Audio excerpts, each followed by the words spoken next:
আসসালামু আলাইকুম। এটা হলো সকালবেলা ঘুম থেকে উঠে রান্না শুরু করা, প্রতিদিন যেটা করি সেইভাবেই। আজকে হচ্ছে বাটা মাছ ভাজছি, এটা ভাজবো, পটল ভাজি করব, আর হচ্ছে বেগুন রান্না করব।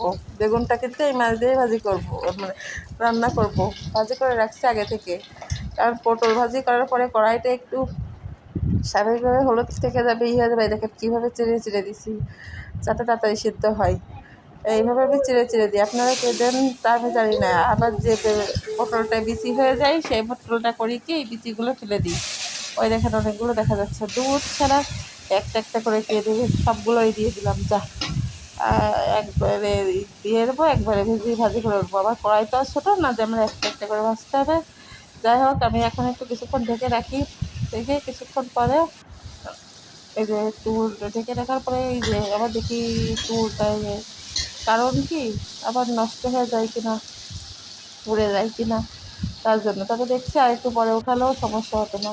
যাই হোক, আবার কিছু সময় রেখে রেখে আবারও নাড়াই দিচ্ছি। আমি কিন্তু আস্তে জাল দিচ্ছি, কারণ আমার যে কাঠ, এই কাঠে যদি আমি জোরে জাল দিই তাহলে এটা আর খেতে হবে না, কারণ সিদ্ধ হবে না, কিন্তু পুড়ে যাবে।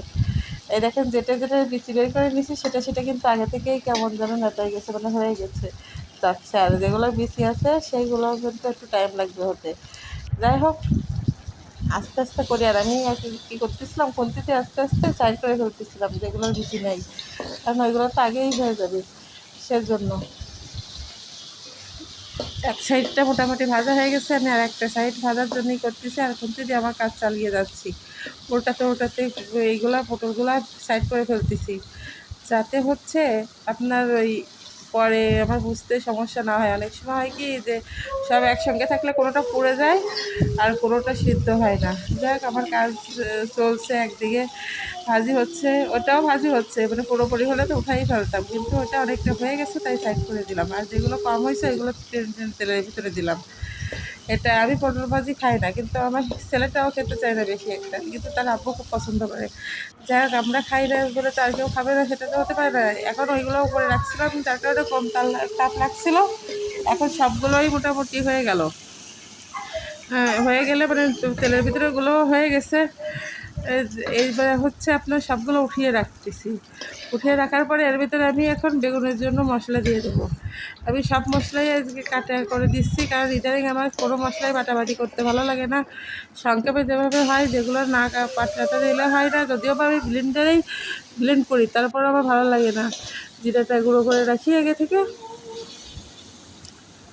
যাই হোক, এই যে আবার পটল ভাজিটা উঠে রাখছি।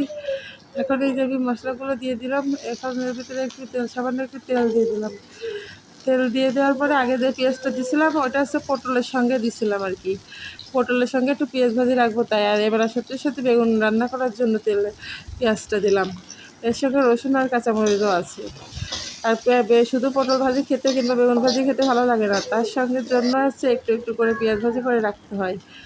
তাহলে একটু পেঁয়াজের স্বাদটার সঙ্গে মিক্স হলে খেতে ভালোই লাগে। যাই হোক, আমি লবণ, হলুদ, জিরা সবই দিয়ে দিলাম। জিরাটা আবার গুঁড়ো করা থেকে, গুঁড়ো করাতে 1 চামচ করে দিয়ে দিই। এবার মাছটা কষিয়ে নেবো। মাছ ভাজি করলেও আমি কষিয়ে নিই, অনেকে আবার ভাজি করলে পরে দিয়ে দেয়, কষায় না, কিন্তু আমার কষাতেই হবে, কারণ ওর ভিতরে মশলাটা যেতেই হবে।